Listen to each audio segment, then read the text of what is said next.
అమ్మ లలితా సహస్రనామాలను వసిన్యాది వాగ్దేవతలు రచించారు హ్మ్. అని అంటారు గోప్యమైనవని. మరి అలా గోప్యమైనవి ఈ నామాలు అసలు ప్రజాబాహుల్యంలోకి ఎలా వచ్చాయి? ఎలా వచ్చాయి అనంటే, ఆవిడ మనకివ్వాలనుకుంది కాబట్టి. అమ్మకి పిల్లలంటే చాలా ఇష్టం కదా! హ్మ్. అందుకని ఏం చెప్పింది అంటే, హయగ్రీవుల వారి చేత చెప్పించి, మళ్ళీ అది అగస్త్యుల వారికి చెప్పించి, అగస్త్యుల వారి ద్వారా మనందరికీ అందేటట్టు చేసింది ఆ పరమేశ్వరి.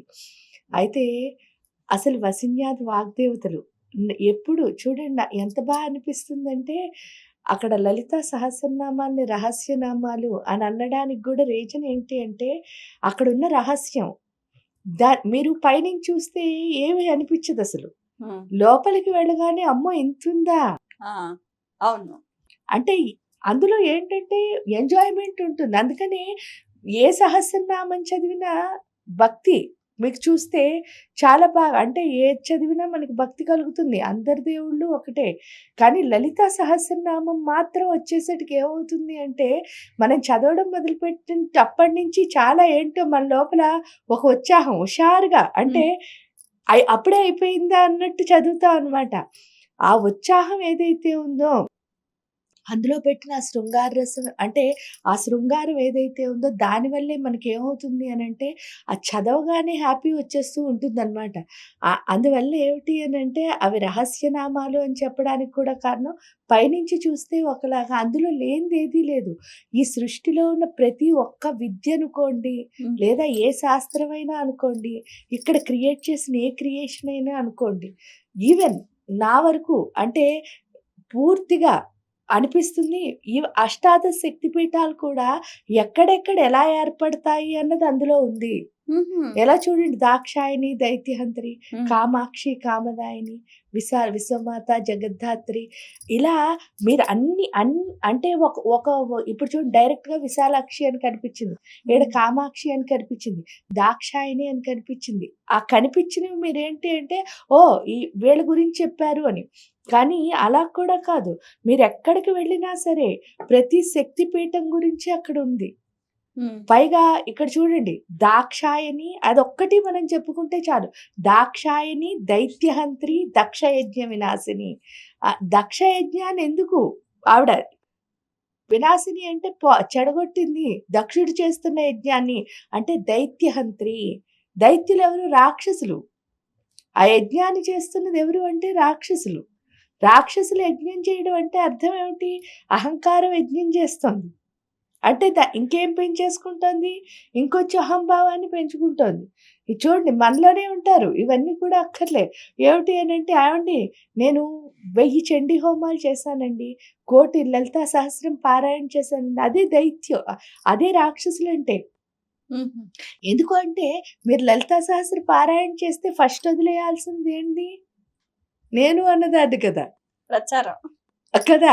అది మనం పట్టుకున్నామంటే నేను అని ఇంకా కొట్టుకుంటున్నామంటే, మనం ఎవరిని తెలుసుకోలేనట్టు లెక్క. లలిత చదివామంటే మనం ఎవరిలా మారాలని అర్థం? అమ్మవార్లాగా. అమ్మవారిలా మారాలని. ఆ అమ్మవారిలా మారాలని మనం అనుకోక్కర్లేదు నిజం చెప్తే. ఎందుకంటే అది చదివితేనే చాలు మనలో ఆ మార్పొచ్చేటట్టు అక్కడ ఎవరు పెట్టారు అంటే వసిన్యాది వాగ్దేవతలు. ఎందుకంటే అక్కడున్న 183 శ్లోకాలు మీరు చూస్తే. ఫస్ట్ ఉన్న 60 శ్లోకాలు మీరు తీసుకుంటే అమ్మవారి యొక్క స్థూల దేహాన్ని వర్ణిస్తున్నారు వాళ్ళు. హ్మ్. స్థూల దేహాన్ని వర్ణించడం అంటే ఏంటి అంటే, "నువ్వింత అందంగా ఉన్నాయమ్మా, నీ కాళ్ళింత అందం, కళ్ళింత" అది కాదు చెప్పింది వాళ్ళు. అక్కడ వాళ్ళు పోల్చిన ప్రతి పోలిక ఏదైతే ఉందో ఉపమానం అంటారు మీరు చూస్తే. అంటే గ్రామర్‌లో. ఈవిడ ఈవిడ ఈవిడతో ఈవిడ కళ్ళని చేపలతో అంటే ఆ ఉపమానం ఏదైతే ఉందో, ఆ ఉపమానం నుంచి మనం ఏం నేర్చుకుంటున్నాం అనంటే, ఆ ఉపమానంలోనే అక్కడ అర్థం ఉంది. అదే రహస్యం. ఏమిటి అంటే చలన్మి నాభలోచన. హ్మ్. అంటే ఈవిడ కళ్ళు చాలా పెద్దగా ఉన్నాయి అని చెప్పడం ఒకటి. రెండోది చేపలు ఇక్కడ కదులుతున్నాయా? అంటే నీటిలో ఉండాల్సిన చేపలొచ్చేంటి ఉపరితలం మీద కదులుతున్నాయి. అంటే రెప్పలు కదులుతున్నాయి కదా! అది చెప్తున్నారు. అంటే ఎంత అందులో చేపకి, ఈ కళ్ళకి ఏంటి అంటే చలనం ఉండదు నార్మల్‌గా. చేప నీటిలోంచి వస్తే. అలాంటిది బయటున్నప్పుడు కూడా ఇది చలనంతో ఉందా అనిపిస్తోంది అంటే అర్థం ఏమిటి అంటే అక్కడ చేపకొక లక్షణం ఉంటుంది. అదేంటి అంటే ఏకాగ్రత, ఫోకసివిటీ. అది ఎప్పుడు ముందు చూపే చూస్తుంది. ఈ పక్కలకి, వెనక్కి అలా చూడదు. అంటే కళ్ళకి ఏం ఉండకూడదని చెప్తున్నారు? పక్క చూపులు. డీవియేషన్స్ ఉండొద్దు. ఫోకస్‌గా ఉండు అని చెప్తున్నారు. అంటే ఆ చలన్మీ నాభలోచన, చలన్మీ నాభలోచన అని మనం 10 సార్లు అంటే మనకేమొస్తుంది? ఆ కళ్ళు డీవియేషన్స్ లేకుండా కాన్సంట్రేషన్‌గా ఉండడం వస్తుంది. అలాగే అక్కడున్న ప్రతి నామంలోనూ కూడా మళ్ళీ మీరొచ్చేసరికి 61 పంచప్రేతాసనాసీన మొదలుకొని దాక్షాయిని, దైత్యహంత్రి, దక్షయజ్ఞ వినాశిని వరకు ఉన్న 120 వరకు ఉన్నవి మనలో ఉన్న అంతరంగ బోలెడన్ని లోపాలు. ఏం లోపాలు అని ఇది, అది అని చెప్పకండి. బద్ధకం, లేకపోతే చూడండి పక్క వాళ్ళని నిందించడం, ఎప్పుడు ఇలాగే చూపించడం. ఎందుకంటే విమర్శ అంటే ఏమనుకుంటాం? వేళ్ళని చూపించడం అనుకుంటాం. కానీ పాపం ఇవి తత్వం చెప్తూ ఉంటాయి. 4 వేళ్ళు మాత్రం నా వైపే చూపిస్తున్నాయి. ఇక్కడికొచ్చేసరికి ఈ 60లో ఏంటిట అంటే ఈ ఐదో వేలు కూడా ఎవరికీ చూపించకు. ఎవరికి చూపించుకోవాలి? మన వైపే. మన వైపే పెట్టుకో. ఎందుకంటే ఆత్మ విమర్శ. అందుకే విమర్శ రూపిణి విద్య వియదాది జగత్ ప్రసుహు. అంటే అర్థం ఏమిటంటే నిన్ను నువ్వెంత విమర్శించుకుంటావో అంత నీలో ఉన్న విద్య ఏమవుతుందిట? ప్రకాశం అవుతుంది. నీలో ఉన్న విద్య ప్రకాశిస్తుంది. అప్పుడు మనలో ఉన్న ఆత్మ శుద్ధి ఎప్పుడైతే అవుతుందో ఎందుకంటే అవి 2 ఆ 60 ఆత్మకి సంబంధించినవి కదా! ఆ సూక్ష్మదేహం ఎప్పుడైతే శుద్ధవుతుందో మనలో ఉన్న లోపాలన్నీ పోయి మన గ్రోత్ అన్నది అక్కడే మొదలవుతుంది. నెక్స్ట్ 60లో. అంటే మనలో ఉన్న క్యారెక్టర్ అంటారు చూసారా? ఆ పర్సనాలిటీ. తర్వాత 121 ధరాందోళిత దీర్ఘాక్షి మొదలుకొని అనఘా అద్భుత చారిత్ర వాంఛితార్థ ప్రదాయిని. మనం చాలా అంటే మనకి చాలా చిన్న బుద్ధి ఉంటుందమ్మా. ఆ చిన్న బుద్ధి ఏమిటి అంటే అన్నీ నాకే కావాలి, నావే, నేనెవరికి ఈ లోభత్వం ఉంటుంది కదా ప్రతి మానవుడికిను. ఈ కారణ శరీరానికి వచ్చేసరికి ఆ లోభత్వాన్ని తీసేస్తుంది ఎవరు? పరమేశ్వరి. ఎప్పుడైతే ఆ లోభత్వం పోయిందో అప్పుడేమవుతుందిట అంటే మన బుర్ర చాలా చాలా బాగా విశాలంగా మారుతుంది. విశాలంగా మారితే ఏంటి అంటే పెద్ద పెద్ద ఆలోచనలొస్తాయి. అంటే ప్రపంచానికి ఏం చేయాలి లైక్ చూడండి గురువుగారు మా గురూజీ ఉన్నారు కదా! ఆయన ఎప్పుడూ ఒకటే చెప్పేవారు. ఏంటి అంటే ప్రతి ఇల్లు హ్యాపీగా ఉండాలి. మీరు ఇందాక ఫస్ట్ చెప్పినప్పుడు ఇంటింటా లలితామృతం. ఆ ఇంటింటా లలితామృతం రావడానికి కారణమే అది. ఏమిటంటే ప్రతి ఇల్లు ఎలా ఉండాలని చెప్పారు? హ్యాపీగా ఉండాలి. ప్రతి ఇల్లు హ్యాపీగా ఉండాలంటే ఏం చేయాలి? అంటే ప్రతి ఒళ్ళు నడిచే దేవాలయం కింద మారాలి. ఎందుకంటే కృష్ణుడు చెప్పాడు దేహో దేవాలయో ప్రోక్తో దేవో జీవో సనాతన.